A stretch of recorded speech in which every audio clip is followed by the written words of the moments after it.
Haberá uns 30 anos, cando iba de caza con meu pai e con Pepe de abaixo de Zanfoga, lembro unha cacería que me deixou marcado polos feitos que vos vou contar. Era un domingo de Santos, caera unha xeada de medo. Todo estaba cuberto por unha fina capa de xeo que ao pisar rompía e escarchaba, deixando as pisadas ao longo do camiño. Os cazadores estaban falando, entre eles meu pai, de como repartir as posturas.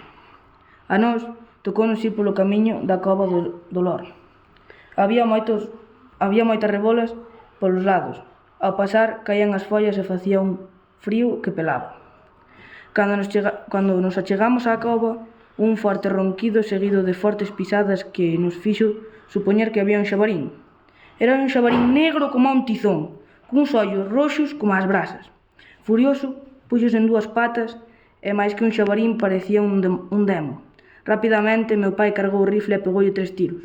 O xabarín caeu rendido, pero de repente levantouse con furia cara a nós e Pepe cravoulle o cuchillo ao gran xabarín, caeu morto. Este día de caza polos camiños do río Lor cambiou a miña vida.